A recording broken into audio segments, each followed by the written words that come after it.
My boyfriend of 6 years rejected my proposal in front of both our families. None of them know I'm 2 months pregnant. I'm Amber and I'm currently sitting in my car outside a Target parking lot at 11:00 p.m. trying to figure out how my entire life fell apart in the span of 3 hours. Let me back up. Tonight was supposed to be perfect. I had it all planned out for weeks. Both our families were coming over for what I told everyone was just a casual dinner party. My parents, his parents, my younger sister Kennedy, his older brother Marcus. I'd been dropping hints to Ryan for months about wanting to take the next step, and I thought he was on the same page. We'd been together since college, lived together for 3 years, talked about kids and growing old together. I had the ring hidden in my jewelry box for 2 months, waiting for the right moment.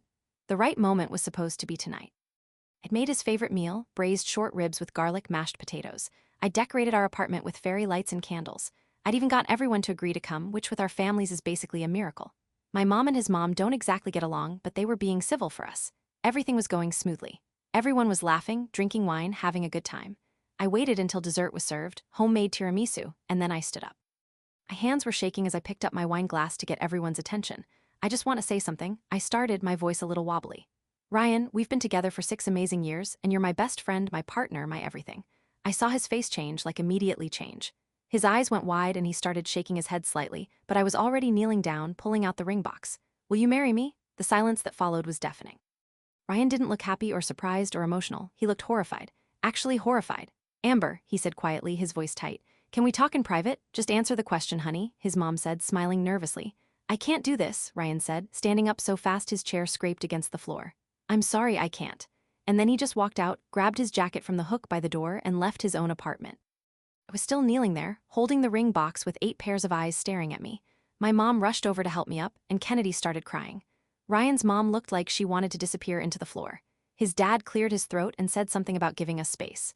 Within 20 minutes, everyone had left. They hugged me, said kind things that I don't really remember, and shuffled out into the night. I was left alone in an apartment full of half-eaten tiramisu and wilting flowers with a $3,000 engagement ring in my hand and a 2-month-old secret growing inside me. That's when I grabbed my keys and just started driving.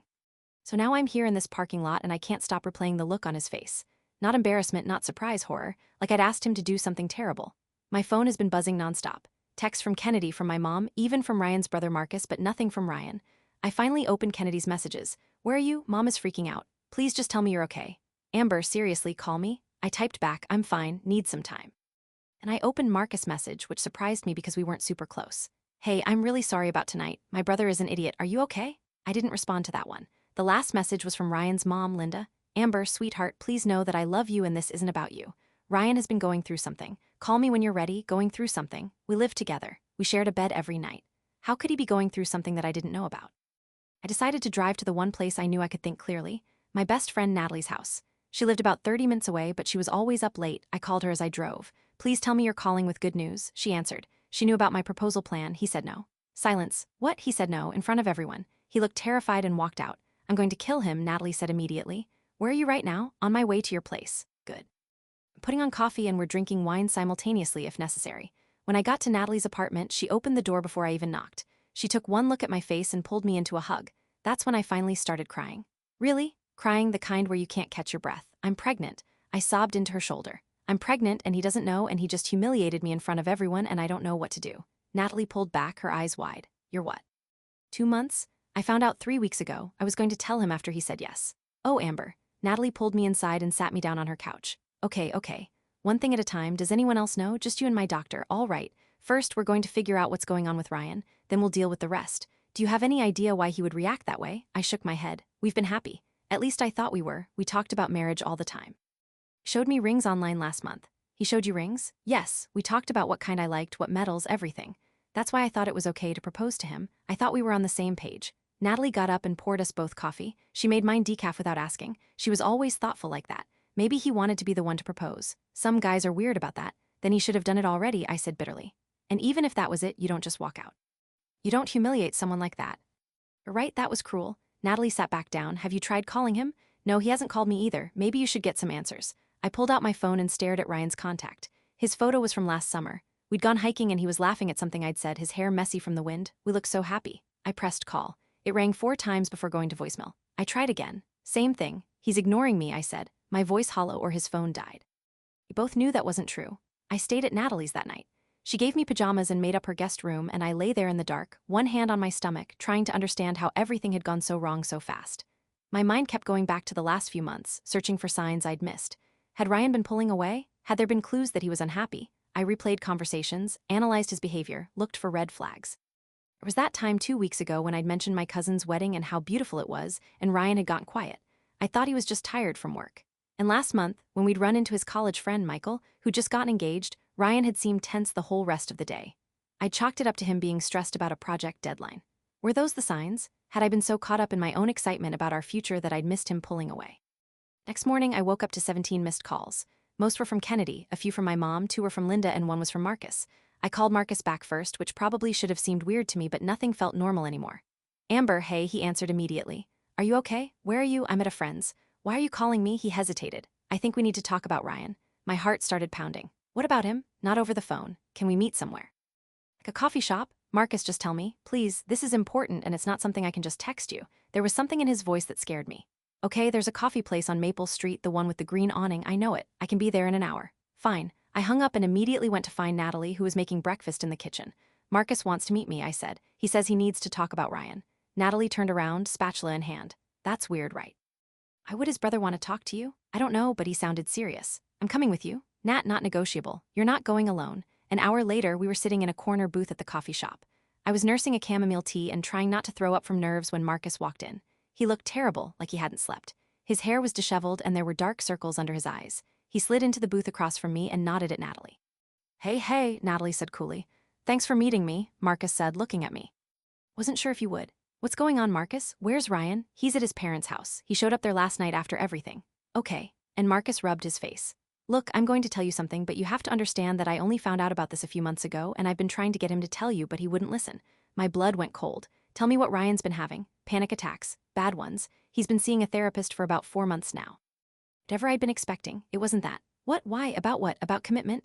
About marriage? About becoming his dad? I felt like I'd been slapped. His dad? What's wrong with his dad? Marcus laughed, but it wasn't a happy sound. You really don't know? I thought Ryan would have told you by now. Told me what? He looked uncomfortable. Our parents almost got divorced 5 years ago. Dad had an affair with a woman from his office. It went on for 2 years. Mom found out and it nearly destroyed everything. They went to counseling and worked it out. But Ryan, he took it really hard. He worshipped Dad. Finding out he was capable of that kind of betrayal messed him up. I sat back, my mind reeling. 5 years ago, I'd been dating Ryan for a year at that point. I remembered him being distant for a while, but he'd said it was work stress. Why didn't he tell me? Because he was ashamed. He didn't want you to think differently of our family. At first, I think he thought he could just get over it. But then you guys started getting serious and the panic attacks started. Every time marriage came up, he'd spiral. So he's been lying to me, pretending he wanted to get married when he's actually terrified of it. It's not that simple, Marcus said quickly. He does want to marry you. He loves you. He's just scared he's going to end up like Dad, that he's going to hurt you the same way. That's ridiculous, Natalie interjected. Ryan's not his father. He makes his own choices. I know that, you know that, but trauma doesn't work that way. I felt tears burning in my eyes again. He should have told me, Marcus, we could have worked through it together. I know. I told him that multiple times. He was supposed to talk to you about it last month, but he kept chickening out. So instead, he just humiliated me in front of our entire family. Marcus winced. That wasn't supposed to happen, he panicked. I'm not defending him. What he did was wrong, but I thought you should know the truth. Is there anything else? I asked, my voice sharp. Any other massive secrets Ryan's been keeping from me? Marcus hesitated and my stomach dropped. What? I demanded. It's not a secret exactly, more like something he's been struggling with that he hasn't told you about. Marcus, I swear to God, he's been having nightmares about the wedding. About standing at the altar and then just walking away, leaving you there. He wakes up in a cold sweat sometimes. I know because he called me at 3:00 in the morning a few weeks ago, completely panicked. I felt sick. He called you, but he couldn't talk to me. He didn't want to worry you. He thought he could work through it with his therapist before it became a problem. Well, it became a problem, I said bitterly. I stood up abruptly. I need air.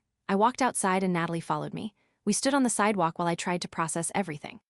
He's been in therapy for 4 months, I said to no one in particular. 4 months and he never said a word. He's been having nightmares about leaving me at the altar and he never thought to mention it. Amber, Natalie said gently, what do you want to do? That's when it hit me. The question I'd been avoiding since last night. What did I want to do? I was pregnant with Ryan's baby. We lived together. We'd built a life together. But he'd kept this enormous secret from me.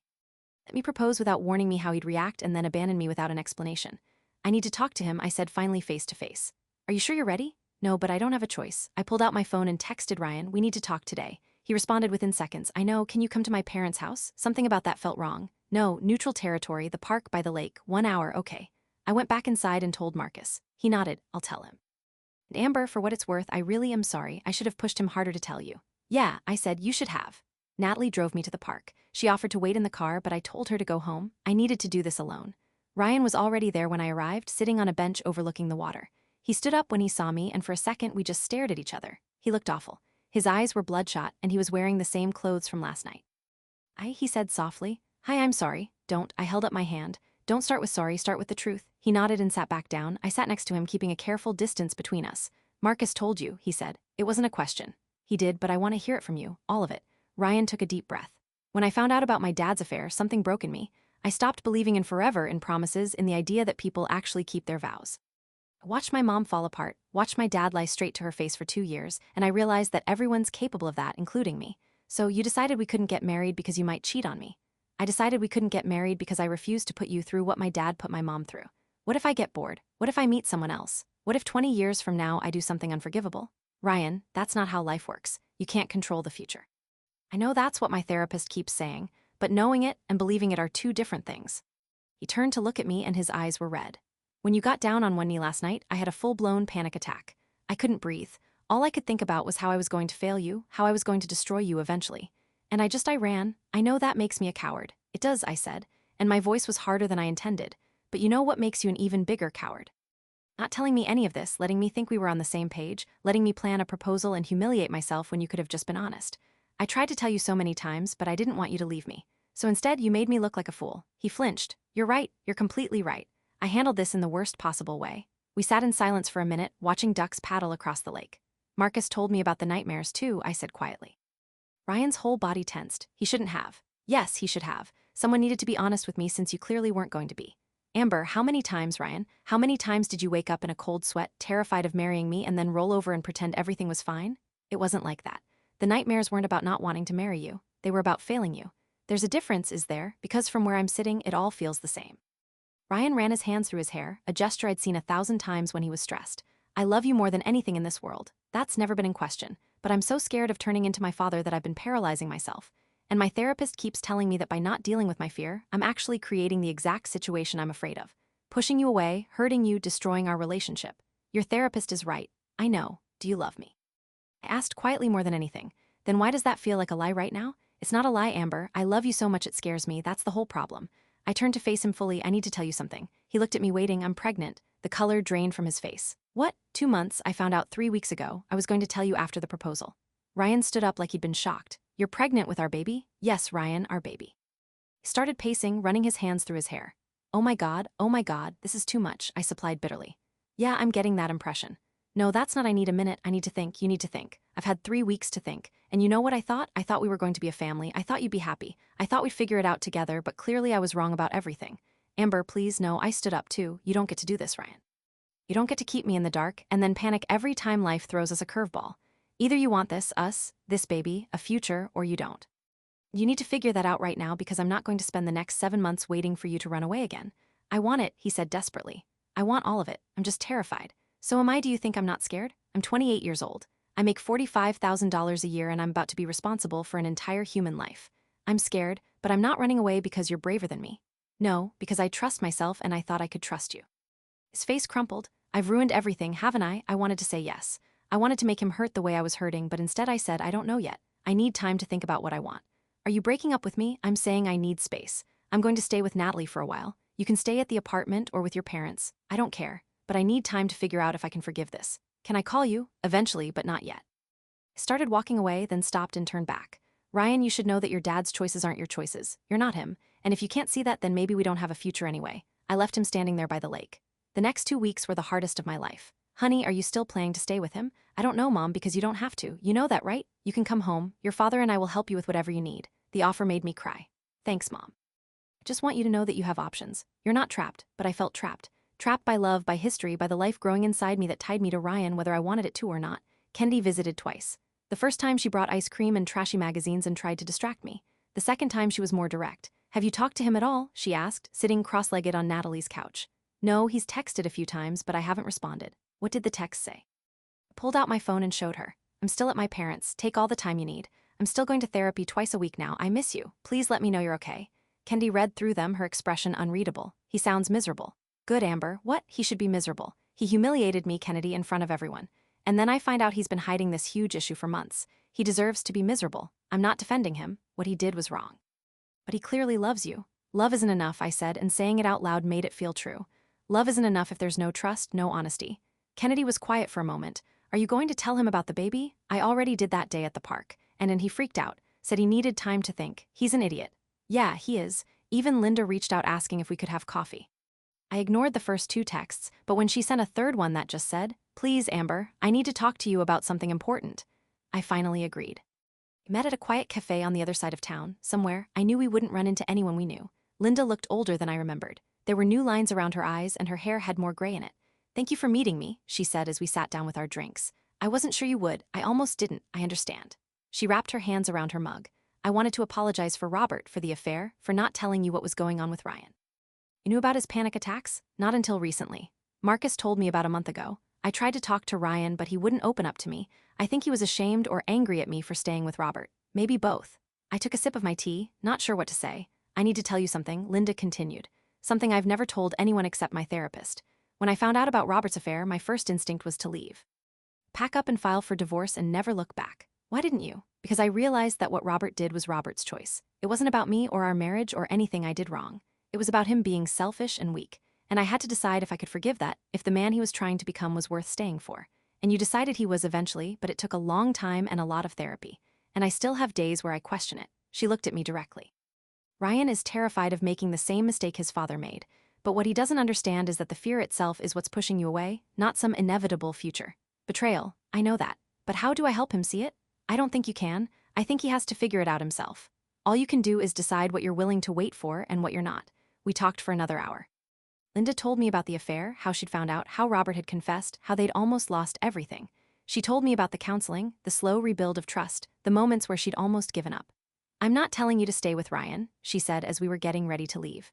"That's your choice. But I am telling you that people can change if they want it badly enough and if they're willing to do the work. What if the work isn't enough? And at least you'll know you tried and you won't spend the rest of your life wondering what if." That night, I lay in Natalie's guest bed thinking about what Linda had said. Could people really change? Could Ryan overcome his fear? And more importantly, was I willing to wait around to find out? Ryan texted me again that night. "I know you need space. I'm trying to respect that, but I need you to know that I'm not giving up on us, on our future, on our family. I'm going to fix this. I promise." I stared at the text for a long time before responding. "Promises don't mean much right now, Ryan." His response came immediately. "Then I'll show you however long it takes." Natalie was amazing through all of this. She let me cry. She let me rage. She let me eat ice cream for dinner 3 nights in a row. She also made me go to my first prenatal appointment, holding my hand while the doctor showed me the tiny blob on the ultrasound that would eventually become my child. "Do you want to know the father's name for the records?" the doctor asked. I hesitated, then gave Ryan's information. Whatever happened between us, he deserved to be listed as the father. "And is he involved?" the doctor asked gently. "I don't know yet," I admitted. The doctor nodded sympathetically. "Well, you have time to figure it out. For now, let's focus on keeping you and baby healthy." She gave me a prescription for prenatal vitamins and a list of foods to avoid. As we eyed each left, Natalie linked her arm through mine. "You're going to be an amazing mom," she said. "What if I have to do it alone?" "Then you'll do it alone and you'll still be amazing. But I don't think you will be alone." I bet as Ryan pulls his head out of his butt and shows up. And if he doesn't, then he's an idiot who doesn't deserve you. One night, about 16 days after the proposal disaster, I was lying in Natalie's guest bed, scrolling through old photos of Ryan and me on my phone. I don't know why I was torturing myself like that, but I couldn't stop. There we were at Kennedy's college graduation, his arm around my shoulders. There we were on Halloween, dressed as characters from a movie we loved. There we were on a random Tuesday making faces at the camera while cooking dinner. We looked happy.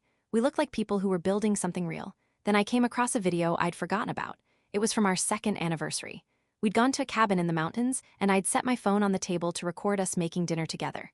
In the video, Ryan was chopping vegetables while I stirred something on the stove.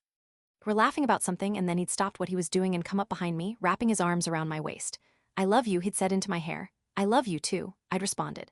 "I'm going to marry you someday, Amber Thompson." "Oh yeah, when I figure out how to make a proposal as perfect as you deserve." I turned in his arms and kissed him. "I don't need perfect, I just need you."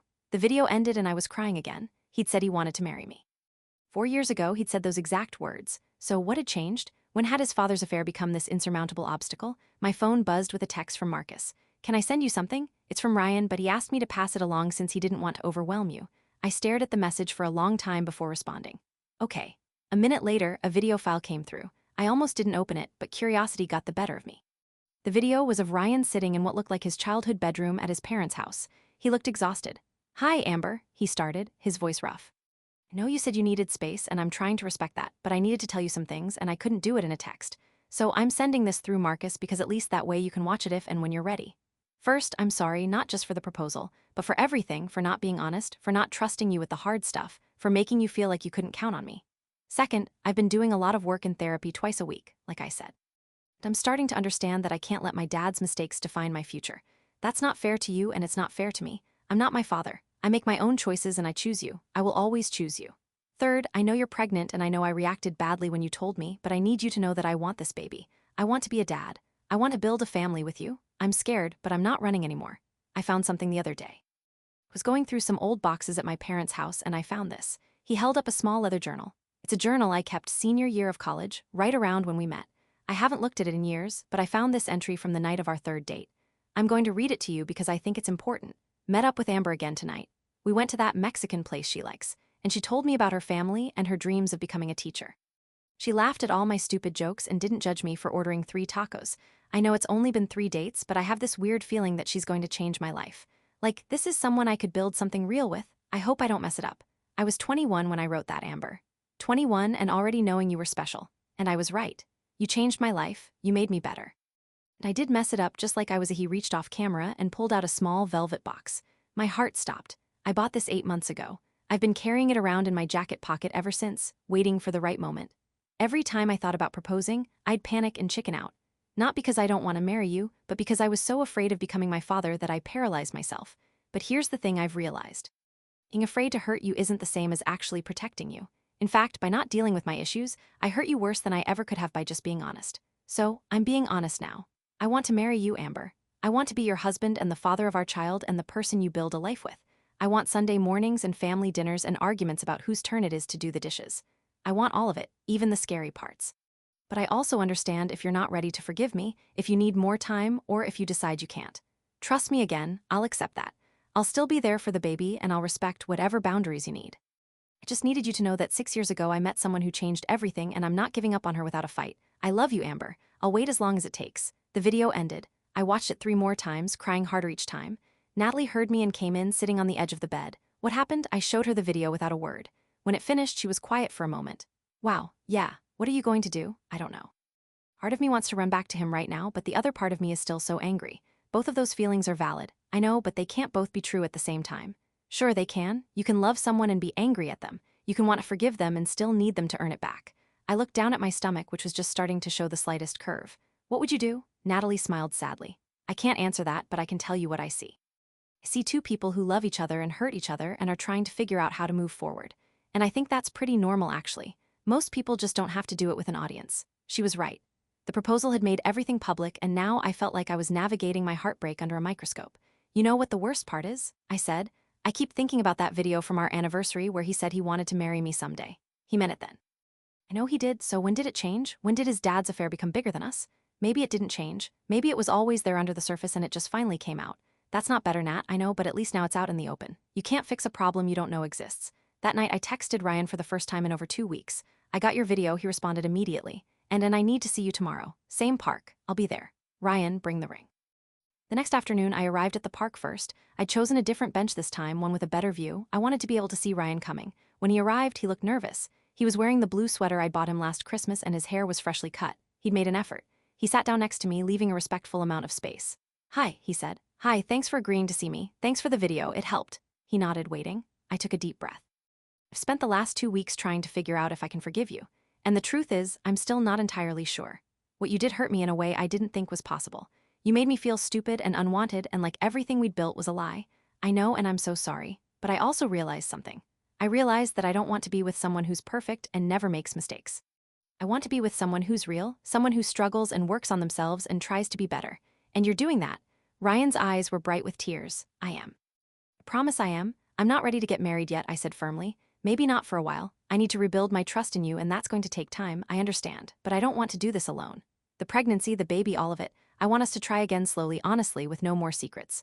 No more secrets, he agreed, I swear. And I need you to keep going to therapy for yourself, not just for me. I will. I promise. I reached over and took his hand. Felt both familiar and strange. We're not going back to the way things were. We can't. but maybe we can build something new, something stronger. I'd like that. Show me the ring. He pulled out the velvet box with shaking hands and opened it. Inside was a simple platinum band with a single princess-cut diamond. It was exactly what I would have chosen. It's beautiful, I whispered. I spent 3 months looking for the right one. I took the box from him and closed it, then handed it back.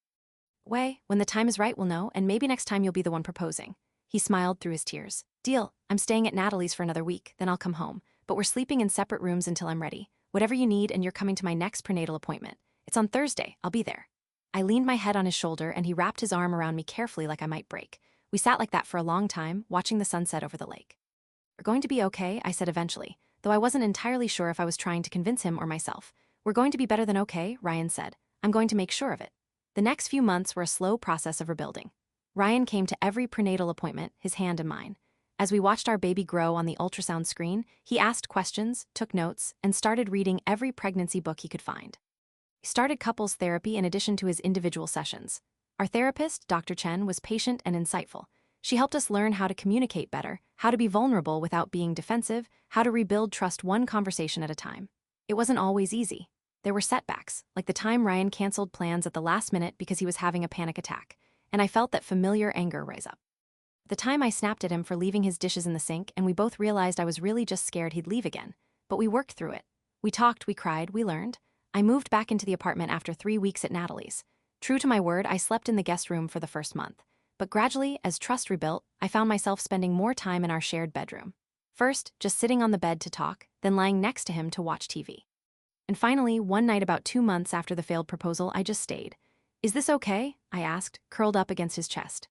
More than okay, he whispered, kissing the top of my head. My family slowly came around. My mom was cautious at first, protective of me in a way that was both annoying and touching. But when she saw Ryan at the 20-week ultrasound, crying happy tears as we found out we were having a girl, something softened in her. He really loves you, she said to me afterward. I know, just don't let him forget how lucky he is. Kennedy was harder to win over. She was furious with Ryan for months, barely speaking to him at family dinners.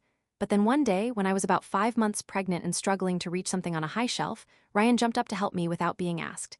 He'd noticed I was uncomfortable before I'd even said anything. Kennedy watched the whole interaction, then pulled me aside. Later, okay, she said. I'm still mad at him, but I can see he's trying. He really is good because if he hurts you again, I'm going to hurt him. And I know people. I laughed despite myself. You don't know people, Kennedy. You're a kindergarten teacher. Yeah, but 5-year-olds can be vicious when properly motivated. Ryan's family was complicated in a different way. Linda was supportive, almost relieved that we were working things out. Robert was awkward around me, like he knew his affair had caused all of this and didn't know how to apologize for something that had happened 5 years ago. Marcus became an unexpected ally. He checked in on me regularly, offered to help with anything I needed, and called Ryan out when he was being an idiot. You're a good brother, I told Marcus one day when he'd helped me move some furniture. I'm trying to make up for not pushing Ryan harder, to tell you the truth, earlier. I knew he was struggling and I didn't do enough. That wasn't your responsibility. Maybe not, but I care about you, your family. The words made me tear up, which happened a lot when I was pregnant. As my due date got closer, Ryan became increasingly nervous but also increasingly excited. He set up the nursery, painting it a soft yellow with white trim. He assembled the crib, the changing table, the rocking chair. He washed all the baby clothes and organized them by size. Or nesting, I teased him. I'm preparing, he corrected. There's a difference, whatever you say, honey. One night when I was about 7 months pregnant, Ryan and I were lying in bed, his hand on my belly, feeling the baby kick. I want to tell you something, he said quietly. Okay, I'm not scared anymore. Or I am, but it's a different kind of scared. I'm not scared of becoming my dad. I'm not scared of failing you. I'm just scared of the normal things, like whether I'll be a good father, whether I'll know what to do when she cries, whether I'll mess her up somehow. That's normal parent fear, I said. Everyone has that, I know. And it feels so much better than the other fear because this fear means I get to have you. I get to have our daughter. I get to have this life we're building. The fear was trying to protect me from something that wasn't real. This fear is about something that is real, and that's worth being scared for. I turned to face him. I'm proud of you for doing the work, for not giving up. I couldn't give up on you. You're everything. 4 months later, on a random Tuesday evening when I was 8 months pregnant, Ryan came home from work and found me in the kitchen making dinner. My belly was huge now, and I was constantly uncomfortable, but I was happy. Been rebuilding slowly. Therapy sessions, both individual and couples, long conversations about fears and expectations, small moments of normally that added up to something that felt like trust. Amber, Ryan said, and something in his voice made me turn around. He was on one knee in our kitchen, the same velvet box in his hand. I know we said we'd wait, he started. And if you say no, I'll understand and I'll wait as long as you need. But I couldn't wait anymore.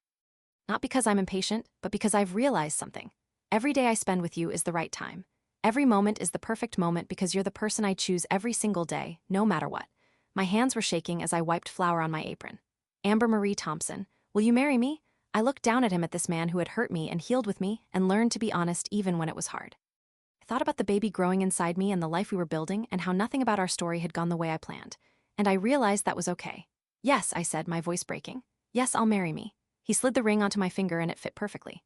He stood up and kissed me, his hands gentle on my face. I love you, he whispered. I love you too. But if you ever walk out on me again, I'm keeping the ring and the baby and the apartment. He laughed, the sound watery with emotion.